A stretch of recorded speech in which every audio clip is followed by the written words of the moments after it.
This video contains news and analysis related to a recent terror attack in Kashmir.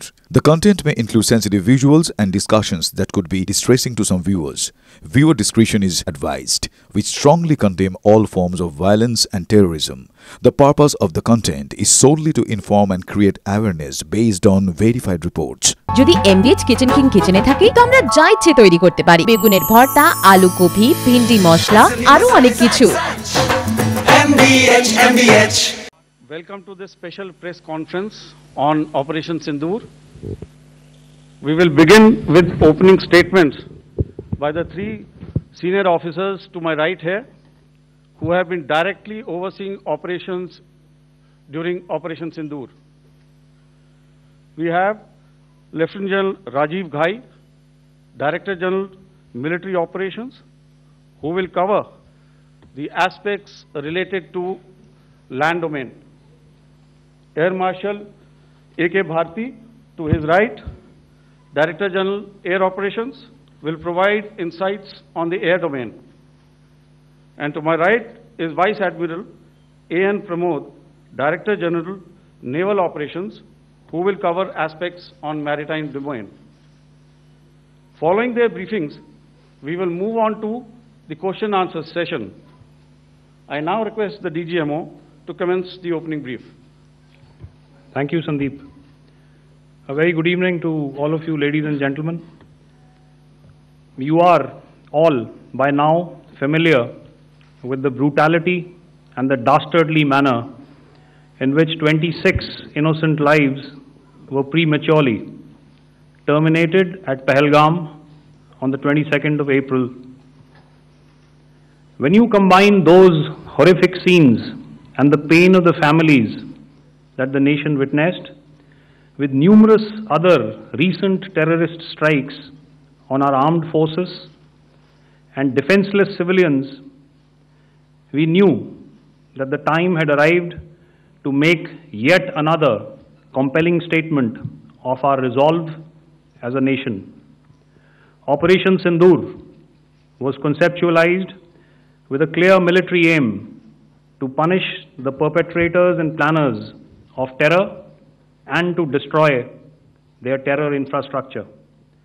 What I do not state here, of course, is the often stated determination of India and its intolerance to terror.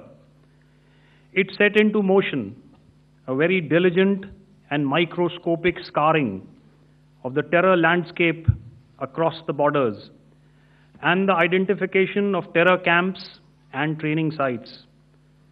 The locations that emerged were numerous, but as we deliberated more, we realized that some of these terror hubs were now bereft of any presence and had preemptively been vacated, fearing retribution from us.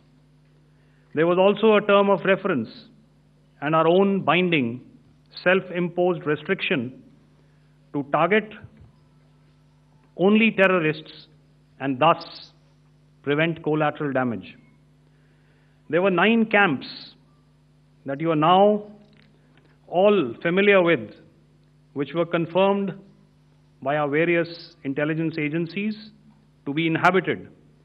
Some of these were in POJK, while there were others that were located in the Punjab province in Pakistan. Nefarious places such as Muridke, the hub center of the Lashkar-e-Taiba, has over the years bred infamous characters such as Ajmal Kasab and the likes of David Headley. What followed was a careful scrutiny of each of these sinister locations, their layout, configuration, even the type of construction in each structure, and the terrain obtained around these. This was with an obvious intent to deduce and identify the exact vector that was required for their neutralization, as also the eyes in the sky that we would send up to ensure that we brought back evidence that we had indeed targeted what we set out to. The precise images of these engagements on that fateful and historical night have already been showcased during the first press statement on the 7th of May that was helmed by our Foreign Secretary. I have no doubt in my mind that we achieved total surprise, and those strikes across those 9 terror hubs left more than 100 terrorists killed, including high-value targets such as Yusuf Azhar, Abdul Malik Rauf, and Mudassir Ahmed that were involved in the hijack of IC-814 and the Pulwama blast. The line of control was also violated soon after by Pakistan, and the erratic and rattled response of our enemy was apparent from the number of civilians, inhabited villages, and religious sites such as Gurudwaras that were unfortunately hit by them, leading to a sad loss of lives. The Indian Air Force played a major part in these strikes by engaging some of these camps, and the Indian Navy provided wherewithal in terms of precision munitions. The Indian Air Force obviously had their assets up in the sky, and I will here request Air Marshal Bharti, the Director General of Air Operations, to detail for you the methodology that the men in blue adopted to successfully manifest this mission. Thank you, Rajiv. A very good evening, ladies and gentlemen. It indeed is a difficult time that we have to come here like this and brief you. We could have done without this, but we had no choice. As the DGMO has detailed, the event was precipitated by the dastardly act at Pahalgam. The sequence of events have already been detailed. We carefully selected the targets, and out of the 9 selected targets, the target systems that were given to the Indian Air Force were the notorious training camps at Bhavalpur and Muridke, these being further from the international boundary. Through critical target system analysis, we analyzed what was to be done to annihilate these targets and plan to engage these targets with precision air-to-surface guided munitions so as to avoid collateral damage. The modalities of planning process I will not go through at this instant. However, what I would like to show you is the results that we achieved through our targeted air strikes. Could I have the second slide, please?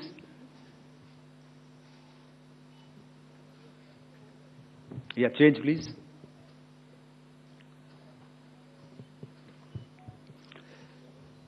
Okay. This is what the terror infra at Muridke looks like. If you see, north is as indicated, and to the right is east, where the international boundary lies. Could we have the next slide, please?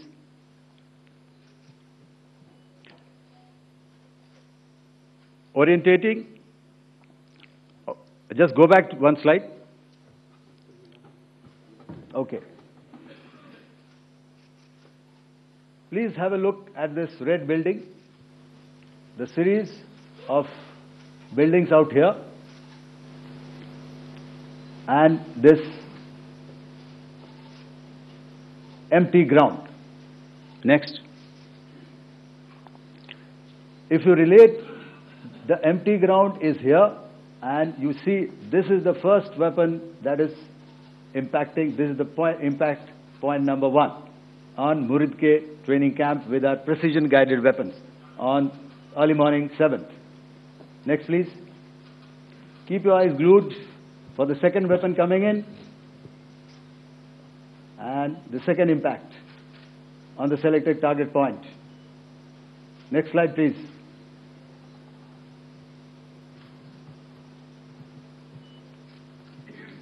Third weapon, third impact. Continue. And fourth weapon, fourth impact. So through these targeted and precision targeting, we addressed the target at Muridke, which was the terrain infrastructure. Can you hear me? All right. Okay, I'll come closer to the mic. Now we go to the next target, which is the Bhavalpur training camp. Next slide, please. Okay, just wait.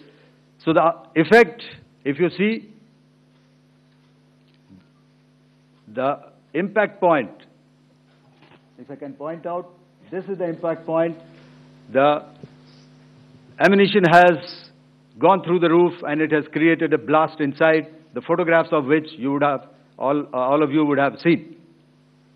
And the red building, after that, there was this double-story building. It has been completely decimated by our precision targeting. Next, please. The target system, which was in the north, a series of buildings. I will show you how it looked. Next. Completely destroyed by our precision targeting. Next. Now coming to Bhavalpur, this is the target complex that we are dealing with, a fairly large target complex. So we had to carefully choose the points that we needed to address, which were high value and which would meet our stated objectives of eliminating the terrorists. I would like to draw your attention to this red canopy, and in relation to that, I would cover the targets. One target system is a series of buildings here, other one here, and other one out here. Next slide, please. This is how it looked before, and this is how the building looked after the impact of the weapon. And orientation in relation to this red canopy, you can see here. Next, please. Before, next, and after. The roofs have completely collapsed. Next. This is the target system. Next. Precision targeting, and we have achieved our objectives here. Next. All right. So that was what we did on the 7th. Our objective was to address these two terrorist camps, and that we did with precision. And thereafter, we maintained a robust air defense posture, because remember, our objective was to target the terrorists and terrorist infrastructure, not any other infrastructure, not the Pakistani military, not the Pakistani any other infrastructure. So that is what we have maintained on the 7th of May.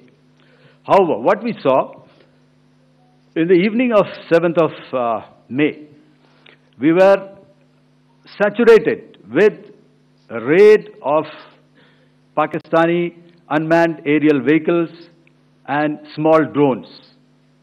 And these came in waves in our civilian areas, over our military installations, and all of them were successfully intercepted. Few of them did manage to land. However, there was not much damage that they did. And we have our robust counter-US hard kill and soft kill systems which did the job. However, the difference here was that we had targeted the terrorists. The adversary now has targeted our civilians and the military infrastructure. So it had to be responded to. So in a quick and calibrated response, that very night, we struck their radar installations at Lahore and close to Gujranwala, the LYT installation, to indicate to him that we are ready, yet we do not want to escalate. Our fight was with the terrorists and not with the Pakistani military establishment. Thank you. Thank you, Air Marshal Bharti. So, ladies and gentlemen, he's outlined operations not only on the night of 6th and 7th of May, when Operation Sindoor commenced, but also on the subsequent night. Being well aware and familiar with the congenital and impulsive nature of our adversary, and even though we did attempt to reach out and communicate our compulsions to strike at the heart of terror to my counterpart in the immediate wake of Operation Sindoor, the request was brusquely turned down, with an intimation that a severe response was inevitable and in the offing. We were, of course, prepared. Operations on the 7th and the 8th, Air Marshal Bharti spoken about. On the night of 8th and 9th of May, they flew drones and aircrafts into our airspace all across the borders and made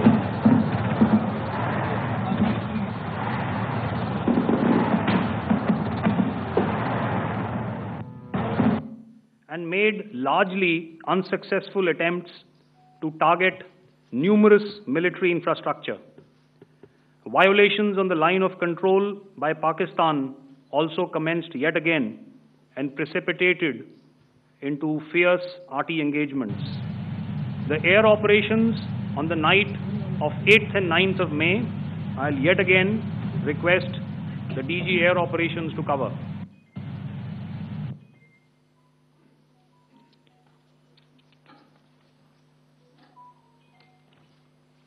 So I just covered what happened on the night of 7th and 8th.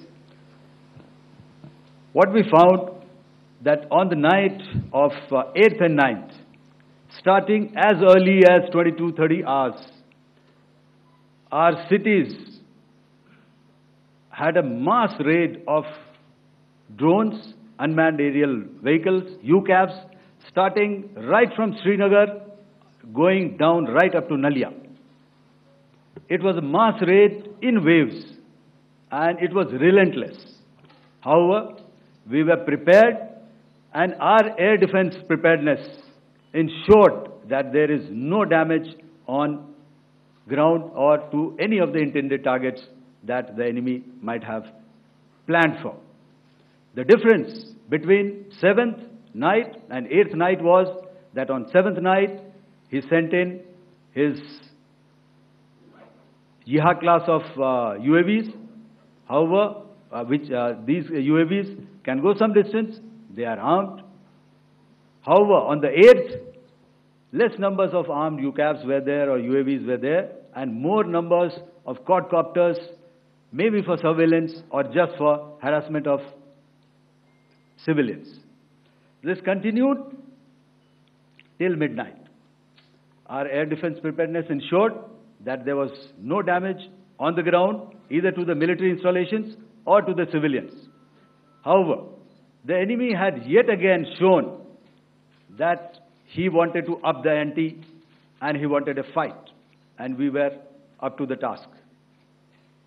In a measured and calibrated response, we once again targeted his military installations, which included his SAM sites at Malirkant.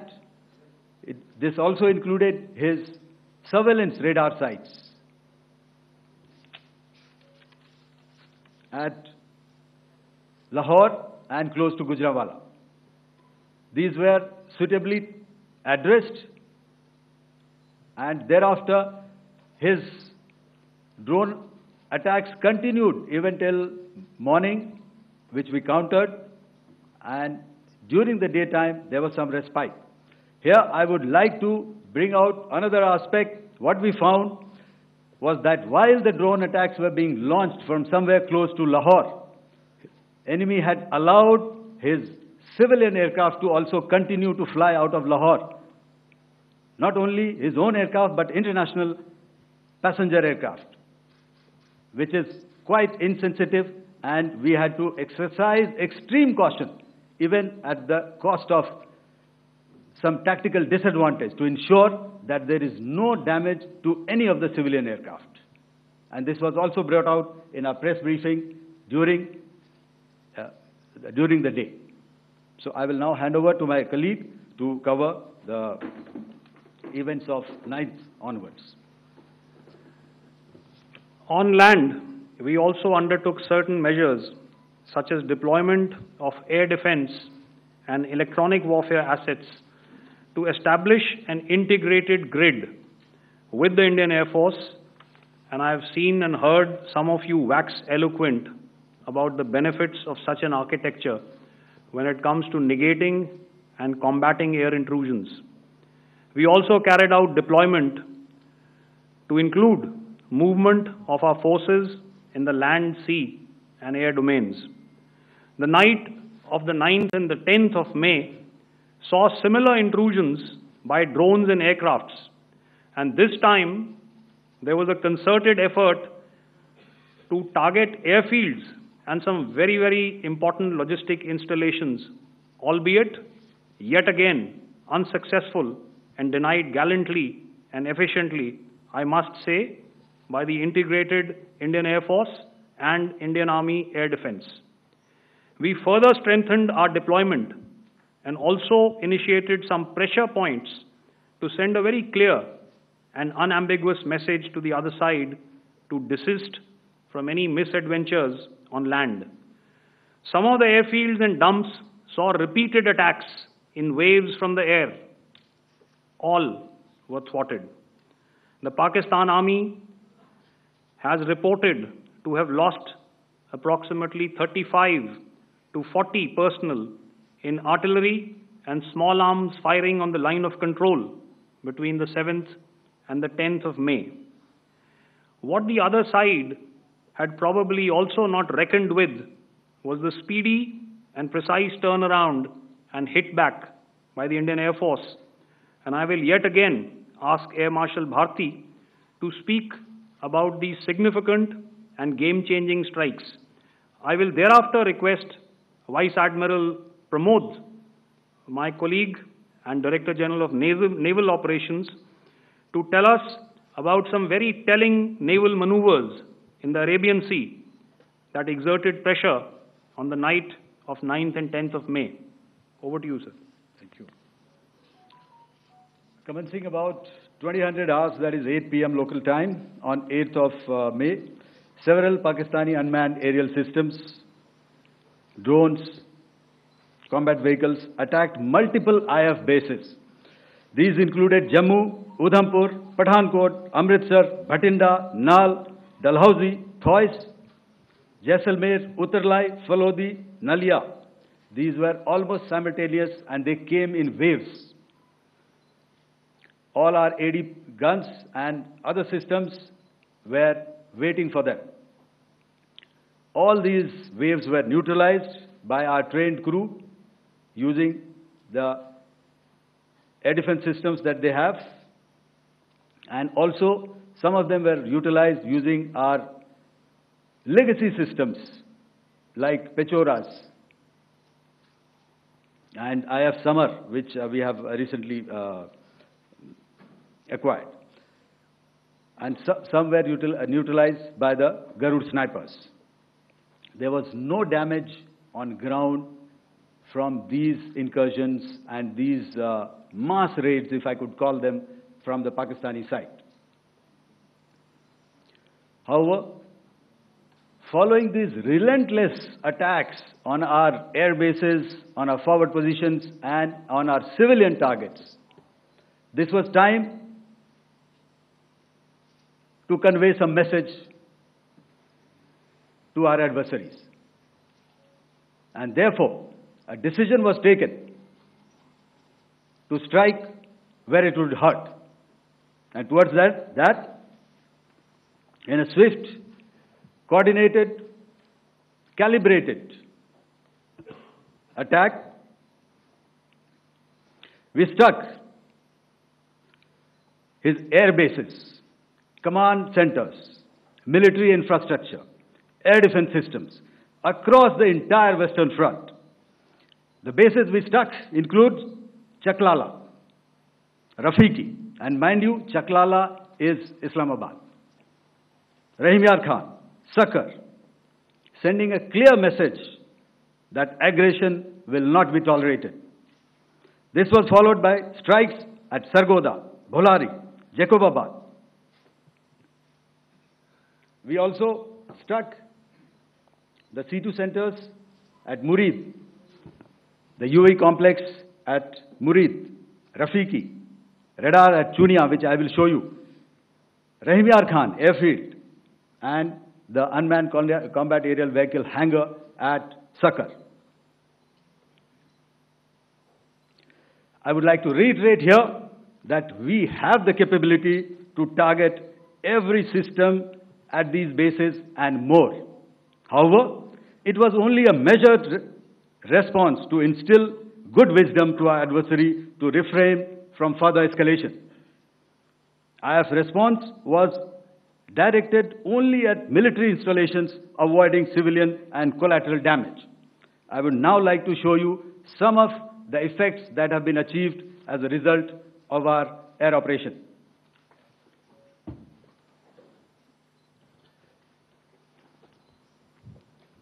Here is the Pasrur air defense system, if you could see. Zoomed up view, this is the radar mounted on a high tower. And after the strike,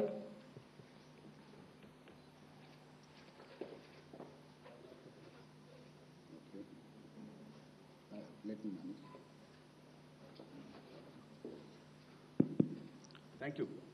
Can you hear me? Yeah, thank you. And after the strike, this is what has happened. This radar has been taken out, completely burnt. Next slide, please. The Chunia air defense radar, which was taken out on 7th and 8th. This is the radar site. A blown up photograph, once again, on a tower. Not very clear, but what you see very clearly is the after effect after we have struck. The radar head has been completely decapitated. Next slide, please.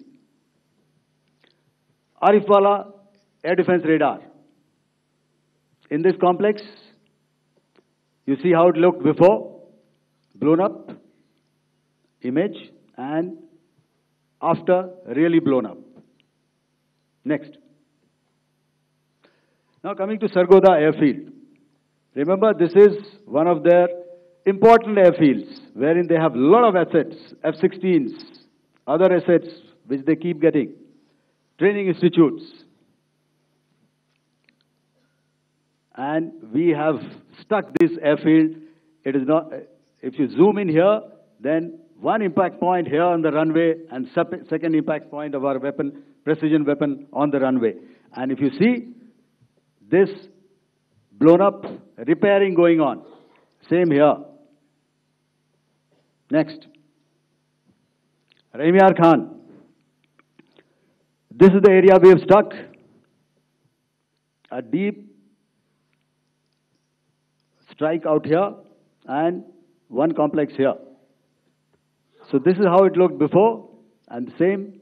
You see a big crater, another crater here, and this complex after strike neutralized. Next. Chaklala airfield, Noor Khan, once again a major air base, a lot of their logistic assets out here. This was the chosen complex that we intended to strike and convey a message. Next slide, please. This is how it looked before, and this is how it looked after our strike. Next. Sakar. We chose the radar site at Sakar. This is the radar site, and after it was struck, this is the aftermath, completely burnt out. Next, please. Aircraft shelter. This is how it looked before the strike, and this is how it looked after the strike. The roof of the buildings completely caved in and burnt. Next. Bholari airfield. aircraft hangar. This is how it looked before, and this is how it looked after the precision strike. Next. Jacobabad aircraft hangar, and this is how it looked after. Next. So what I'm trying to convey here, ladies and gentlemen, is to start with, our fight was neither with the Pakistani military nor with anybody else who's there on the other side. Our fight was with the terrorists. We neutralized the terrorists that we selected to be neutralized, and thereafter we only maintained the air defense posture. However, we were relentlessly pounded by waves after waves, night after night, by his UCAVs, by his drones, and by his other unmanned aerial systems. And that left us with no choice but to retaliate, and yet our retaliation was calibrated, it was graduated, and it was proportionate. Thank you.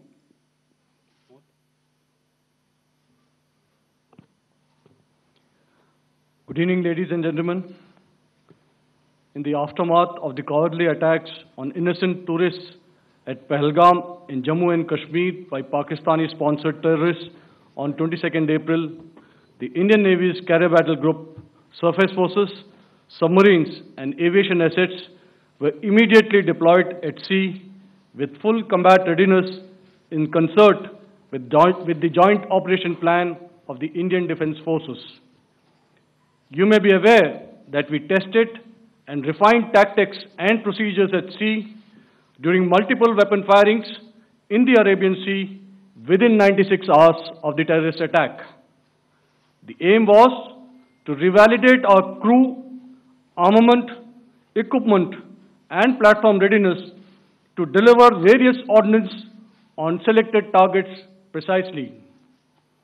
Thereafter, our forces remained forward deployed in the Northern Arabian Sea in a dissuasive and deterrent posture with full readiness and capacity to strike select targets at sea and on land, including Karachi at time of our choosing. The forward deployment of the Indian Navy compelled Pakistani naval and air units to be in a defensive posture, mostly inside harbors or very close to the coast, which we monitored continuously. The Indian Navy maintained seamless maritime domain awareness throughout the duration and was entirely aware of the location and movement of Pakistani units. In effect, we had and continue to have good battle space transparency using our maritime domain awareness grid. As you are aware, our response has been measured, proportionate, non-escalatory, and responsible from day one. Accordingly, the calibrated approach considered all options, including the ability of the Indian Navy for offensive action from and at sea. As part of this escalation control mechanism, the application of force by the Navy was planned in a synchronized manner in coordination with the Army and Air Force, the highlight being teams from the three services working closely in an integrated manner. Along with the kinetic actions by the Indian Army and Indian Air Force, the overwhelming operational edge of Indian Navy at sea contributed towards Pakistan's urgent request for a ceasefire yesterday. As we speak, Indian Navy remains deployed at sea in a credible deterrent posture to respond decisively to any inimical action by Pakistan or Pakistan-based terrorists. Thank you. Samno Varna, Jai Hind. Now I'll hand over to Director General Military Operations for further proceedings. Ladies and gentlemen, on the 10th of May, in the morning, even as we were getting into a huddle to wargame the events of the previous night, a routine exercise, I received a message on hotline from my counterpart in Pakistan seeking my willingness to communicate. since our initial aim was to strike at terror camps, and all our actions in the subsequent days were in response to the intrusions and violations by the Pakistan Air Force and its army, it was decided that I would indeed speak with my counterpart. You are already aware, I've seen it being covered on national television, that my communication with the Pak DGMO was conducted at 15:35 hours yesterday and resulted in cessation of cross-border firing and air intrusions by either side with effect from 1700 hours 10th of May, after he proposed that we cease hostilities. We also decided to further speak on the 12th of May, that's tomorrow, at 1200 hours, to discuss the modalities that would enable the longevity of this understanding. However, disappointingly, and must I add, expectedly, it took only a couple of hours for the Pakistan Army to violate these arrangements by cross-border and across the line of control firing, followed by drone intrusions across the expanse of the Western Front, through last night and in the early hours of the morning today. These violations were responded to robustly and dealt with as they must be. We have earlier today sent another hotline message to my counterpart highlighting these violations of the understanding between the DGMOs on the 10th of May and our firm and clear intent to respond to these fiercely and punitively, if repeated tonight, subsequently, or later. In this regard, I must inform all of you that the Chief of Army Staff has earlier today conducted a security review and has granted full authority to our Army commanders for counter-actions in the kinetic domain in case of any violation by Pakistan. In the end, I pay my solemn homage to my 5 fallen colleagues and brothers from the armed forces and civilians who have tragically lost their lives in Operation Sindoor. Our hearts go out to the bereaved families, and we express our solidarity to them in this lifetime and beyond, at this grave juncture in their lives. Their sacrifices shall always be remembered and spoken of in glowing terms by a grateful nation. We have thus far, ladies and gentlemen, exercised, and my colleague Pramod highlighted this, immense restraint, and our actions have been focused, measured, and non-escalatory. However, any threat to the sovereignty, territorial integrity, and safety of our citizens will be met with decisive force. Jai Hind.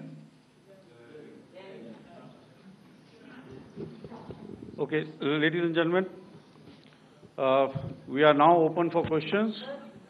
All right, now, since I would not know all of you, I would expect you to please raise the placard or your hand, and once I indicate, I expect you to please give out your name and the media group that you belong to. Keep your questions short so that we can take as many questions as possible. Also, ladies and gentlemen, kindly bear in mind that confidential aspects may not be answered by the 3 DGMOs. Right. I've got a lot of hands there. Let me start from the left. Left foot always in front when we start marching. So here we have to the left, okay. Yeah, 238. Hello. So this is Manas Pratimudyan from PTI, Press Trust of India.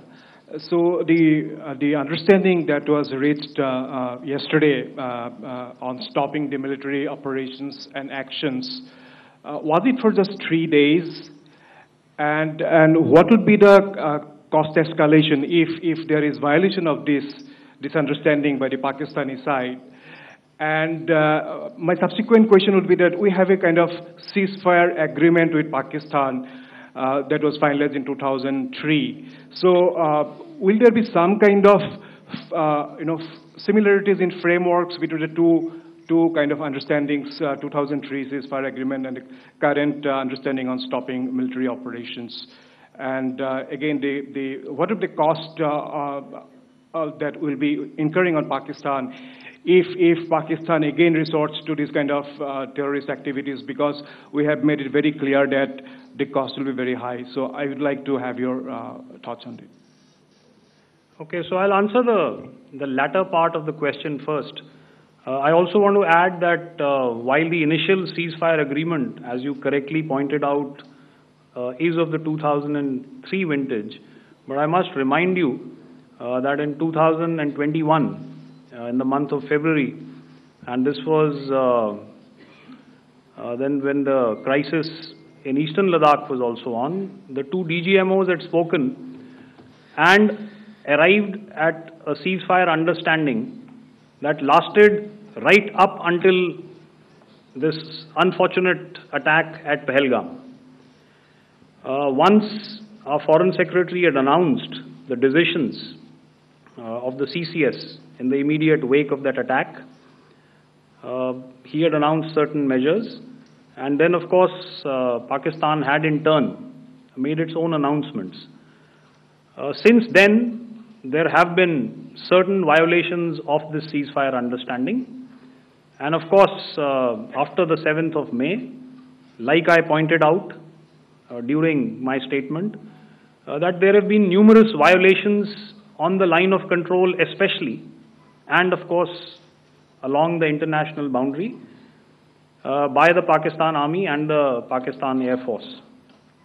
This understanding that we spoke about yesterday, no, it was not for 3 days. It was first to stop aggressive and hostile activities immediately, let that order and direction settle down for about 36 hours, and thereafter discuss modalities, like I said, to ensure its longevity. That is tomorrow, on the 12th of May. But unfortunately, we had a violation starting at approximately 1900 hours last night. And we've sent a communique, like I said, to the Pakistan Military Operations Directorate. And we will await as to what happens tonight. All right. The cost escalation, I'll leave it to your best imagination. I've already said that the response will be fierce and punitive. Now, the right foot forward. Yeah.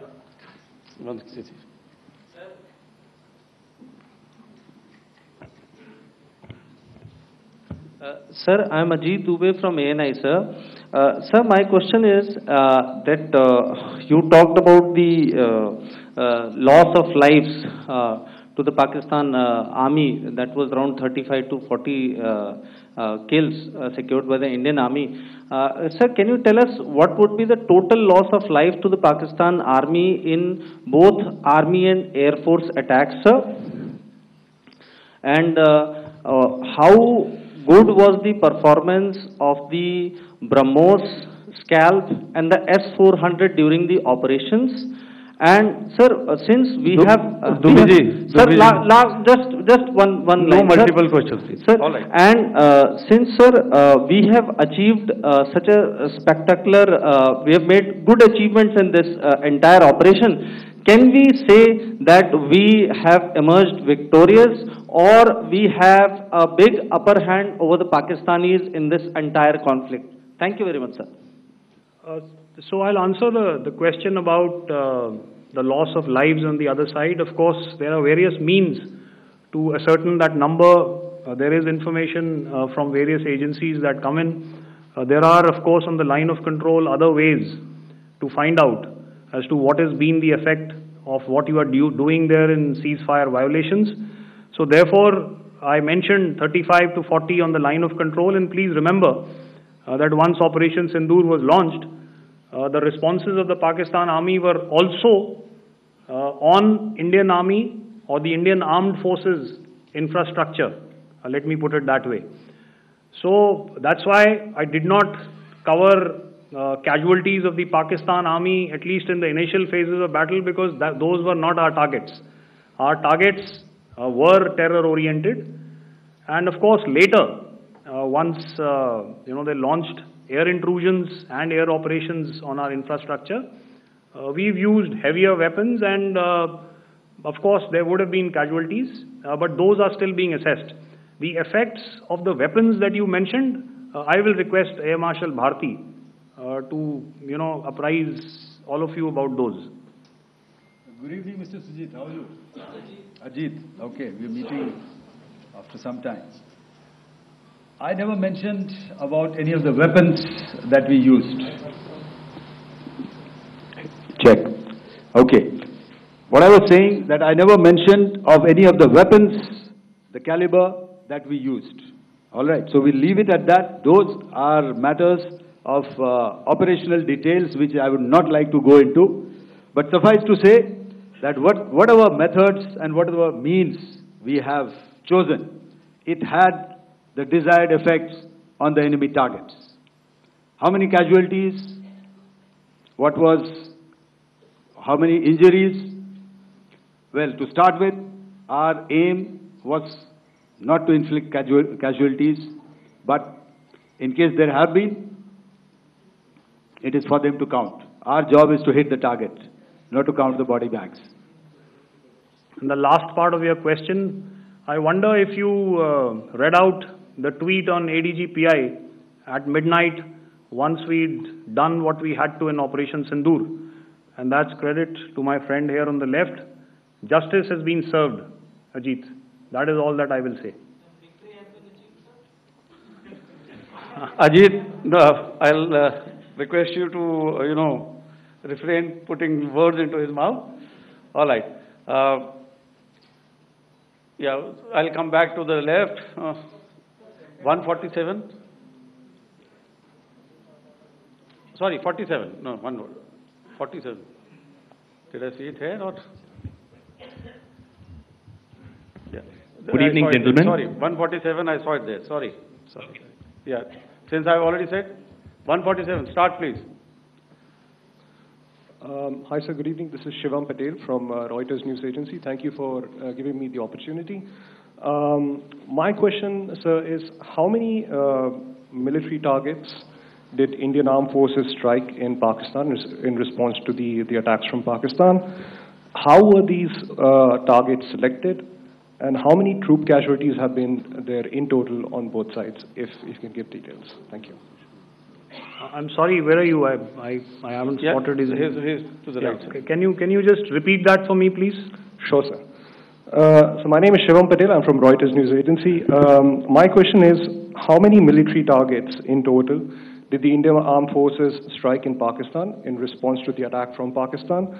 How were these targets selected? And how many troop casualties have been there on both sides, if you can? So you're speaking of the targets that I mentioned in the wake of the attack at Pahalgam, right? Military targets, after response. Yeah, I think it's amply clear to everybody here that the Pakistan Army has not crossed the international boundary, neither in the plain sector nor on the line of control. So the intrusions have been in the air. There have been certain attempts on the line of control when ceasefire violations have been on to try and infiltrate and carry out and perpetrate activities that we are all very well familiar with.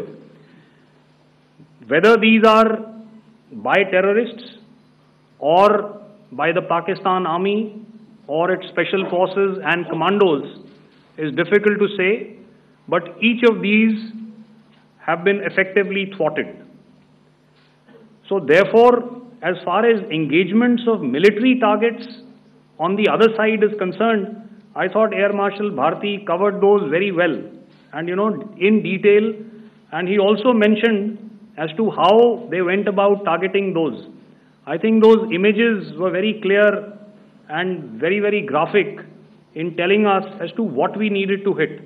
And you'll remember right at the outset I said that we even went into what was the construction in each of these locations and therefore decided on the vector that had to be utilized.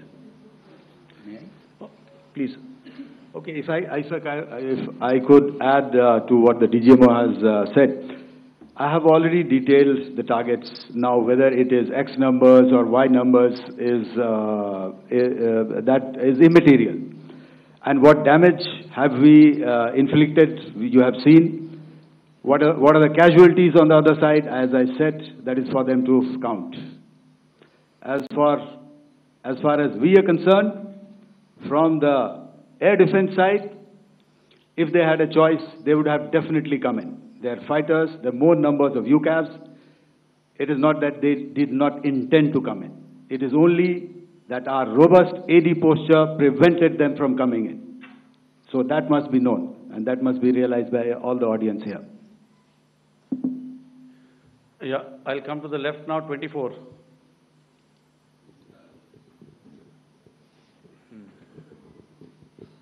Good evening, sir. This is Anuvesh Rath from Z. Sir, I wanted to know on the first briefing, which was done by FS and two representatives from Air Force and Army, you showed a list where there was 21 places in that list. You have stuck 9. Are more operations going to be held? Is Operation Sindoor still on? And the second question, thank you, sir. Thank you so much. And also, I want to congratulate all three of you for a fantastic operation that you guys have done. Thank you so much. Thank you so much for that one question. Yeah. Sir, the question. Unfortunately, Rath, is that your name? I'm sorry. As far as operational details are concerned, I am not in a position to share those right now. But I think I'll take a cue from Pramod. He said towards the end that the Indian Navy is still in a posture that is deterrent. And I have already made it very clear towards the end of what I said that it's only a couple of hours ago that the Chief of Army Staff has carried out a security review and he's authorized our Army commanders to deal with violations of any kind from across the borders in a manner that they deem fit. So, again, to reiterate, the response will be fierce and it will be punitive.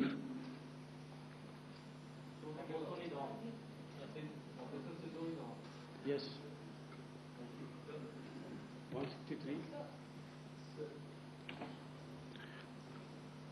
I'll go back this side now. Yeah, 255. She said middle wale kya karenge, so 255. Oh, sorry. Good evening, sir. I'm Shailesh from National Defense. Please allow me, first of all, to pay my gratitude for protecting us Indians. Thank you very much. Sir, since the enemy has been talking about taking down our aerial platforms, it would be deemed fit in case we can reveal that we have taken down their fighter jets. What could be the number? Though you said that they may be not good to reveal the platforms, but since this has come from various quarters in Pakistan, so I believe that we need to answer, in case if you can, sir, if you may allow. The question is for me? Yes, sir.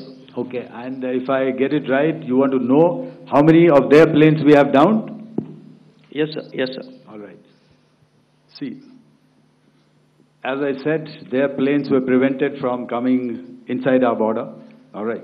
So we do not have the wreckage with us, but definitely we have downed a few planes. Numbers, we would not like to hazard a guess out here. Okay. I have the numbers. Okay, and we are getting into the technical details of it to establish it. So I would not like to put a figure at this time, but definitely there are losses from their side which we have inflicted. Please don't ask. Were they fourth generation plus, sir? No, See, you're putting words into my mouth. Why do you say fourth generation? Let us make it high tech. Okay. Thank you so much. All right. Yeah, 163.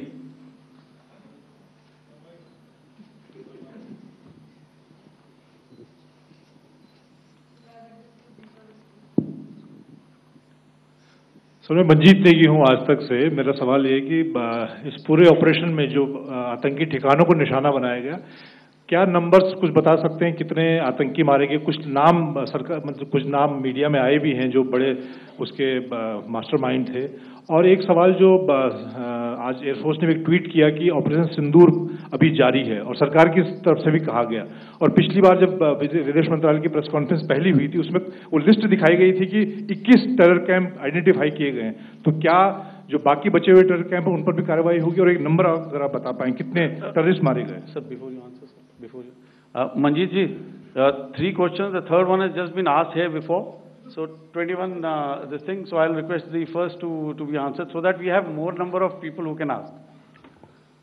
Manjeet, जब मैंने statement दिया तो मैंने शुरू में ही कहा कि जैसे ही ऑपरेशन सिंदूर कॉन्सेप्चुअलाइज हुआ तो हमारा जो पीछे की कार्रवाई होती है स्पेड वर्क और टारगेट्स को आइडेंटिफाई और एनालाइज करने की कार्रवाई शुरू हो गई थी।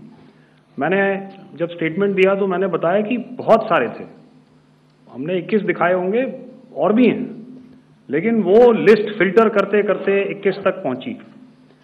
अब क्या आगे एंगेज किए जाएंगे? अगर ज़रूरत पड़ेगी तो ज़रूर एंगेज किए जाएंगे, लेकिन मैंने बताया कि इस समय जो इंट एजेंसीज ने हमें बताया कि फलाने कैंप में प्रेजेंस है, हमने उनको एंगेज किया। कुछ नाम मैंने लिए, कुछ नाम अभी पुख्ता किए जा रहे हैं। मैंने आपको बताया कि जो इंट एजेंसीज ने अभी तक असेसमेंट किया है उसमें उन्होंने कहा है कि तकरीबन 100 से ज़्यादा मारे गए हैं। और एक आज आपने तस्वीर भी देखी कि काफ़ी प्रोमिनेंट जो फ्यूनरल था, काफ़ी प्रोमिनेंट एक जो हस्ती हैं वो ऑर्गेनाइज कर रहे थे, और उस फ्यूनरल में और कौन कौन लोग अटेंड कर रहे थे वो तो आपने देखा ही। तो आप लोग सब समझदार हैं और मुझे ये कहने की ज़रूरत नहीं है कि इन लोगों को कहाँ से सपोर्ट मिल रहा है।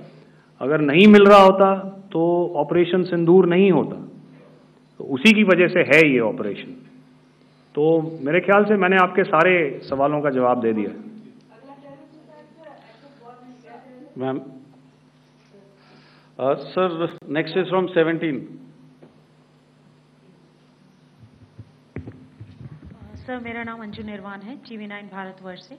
सर मेरा सवाल ये है कि ऑपरेशन सिंदूर में हमारी जो इंडियन नेवी है उसके बारे में सर थोड़ा सा बताएं कि किस तरह की उसकी भूमिका रही, क्योंकि हमने इस दौरान सर देखा कि बहुत सारी स्पेकुलेशन भी रही और ये बोला गया कि कराची तक हमारी नेवी ने ऑपरेशन किया है। तो सर इस पे थोड़ी सी क्लैरिटी चाहिए।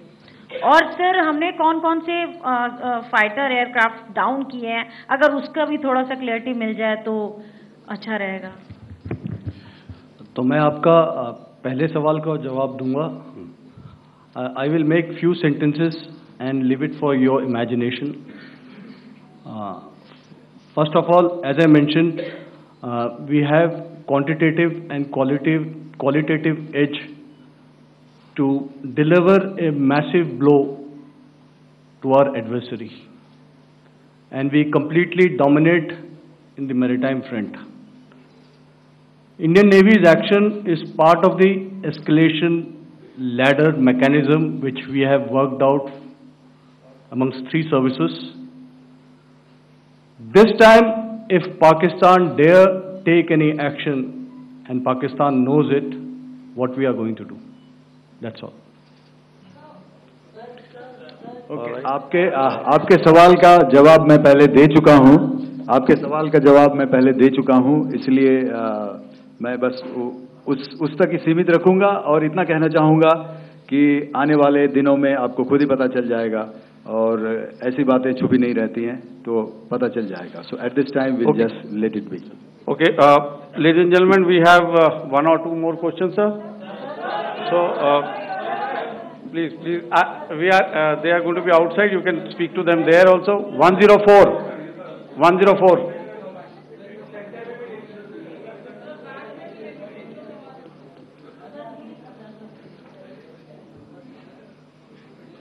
I think. Yeah, ask sir.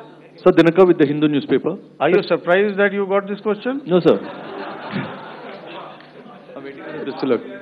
Sir, can you give a number of assets we lost, because there's been a lot of speculation going on, international media writing a lot of things about our platforms, including Rafale. I mean, Pakistan claiming that Rafale has been downed, etc. Can you put that question to rest and clarify on that?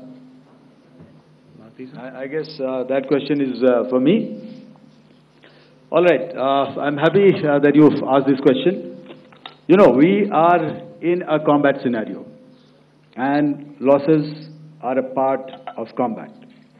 The question that you must ask us, okay, and indeed that we must ask ourselves, you inclusive, is have we achieved our objectives? Have we achieved our objective of decimating that terrorist camp? And the answer is a thumping yes. And the results are for the whole world to see. As for the details, what could have been, how many numbers, which platform did we lose? You know, at this time, I would not like to comment on that, because we are still in a combat situation. And if I comment on anything, it will only be adversary. So we don't want to give him any advantage at this stage. All I can say is that we have achieved our objectives that we selected, and all our pilots are back home. Thank you. Okay, hold, please don't, please be civil here. So we'll have 220 now. Hello sir, this is Anita Chaudhary sir from Swadesh newspaper. मेरा सवाल है, क्योंकि ये हमारे जो पहले जो action रहा वो आतंकवाद के खिलाफ रहा, तो आतंकवाद में अजहर मसूद की तरफ से एक बयान जारी किया गया था जिसमें उन्होंने कहा कि हम इसका बदला लेंगे और जाज रुलाएंगे. तो क्या अगला, अगर खुदा न खास्ता अगला टेरर अटैक किसी भी तरह का होता है, तो क्या उसे एक्ट ऑफ वॉर में हमारी तरफ से लिया जाएगा और उसका क्या माकूल जवाब दिया जा सकता है? मेरा इसमें सिर्फ एक ही जवाब है आपके लिए कि हमने अपनी कार्रवाई करी. हमने उसके बाद मैंने अपने स्टेटमेंट में भी बताया कि ये कम्युनिकेट करने की कोशिश करी कि हमने इस तरीके से ये जो स्ट्राइक्स हैं वो क्यों की. लेकिन जो हमारा एडवर्सरी है उसने जैसे मुनासिब समझा वो कार्रवाई करी. तो आपने देखा कि ये जो एक्टिविटीज़ चल रही हैं 3-4 दिन से, ये कोई वॉर से कम नहीं है.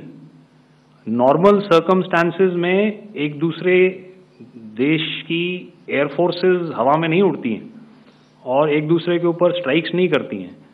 हर रात इंट्रूजन्स नहीं होते हैं.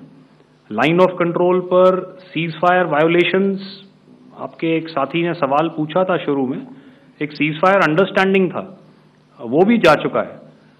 उस सीज फायर अंडरस्टैंडिंग के जाते जो फायरिंग हो रही है लाइन ऑफ कंट्रोल में, उसमें घुसपैठ की कोशिश हो रही है. आमतौर पर ये घुसपैठ लाइन ऑफ कंट्रोल में टेररिस्ट करते हैं, लेकिन हमें इंफॉर्मेशन है कि हो सकता है ये पाकिस्तान आर्मी की टोलियां भी हों जो हमारे पोस्ट के ऊपर खामी पहुंचाने की कोशिश कर रही हैं. तो ये सारी एक्टिविटीज़ तो वॉर में शामिल हैं. तो ये कहना मुश्किल है कि आगे क्या होगा, वो स्पेक्यूलेटिव जोन में आ जाता है और मैं स्पेक्यूलेट नहीं करना चाहता हूँ. हर एक सिचुएशन अलग होती है और उससे एक तरीके से डील किया जाता है. सर, मैं एक सवाल इसका मैं जवाब देना चाहता हूँ. 1 मिनट. जो हम जो मिलिट्री होता है, our main job is to prevent war and maintain peace and stability. So it is not that our response is a graded response. That means अगर किसी ने किया तो उसको graded उसमें किया, जैसे terrorist action हुआ तो what we did is the terrorist action and we destroyed all the terrorist camps.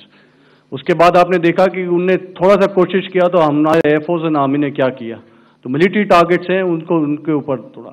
So our aim is to maintain peace and tell our adversary that you do this and the response will be bloody. Okay.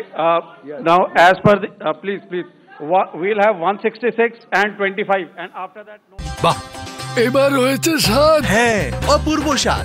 MDH এর চাঙ্কি চাট মশলা, জীবনে আসল স্বাদ জাগলো। আসল মশলা, yes, MDH।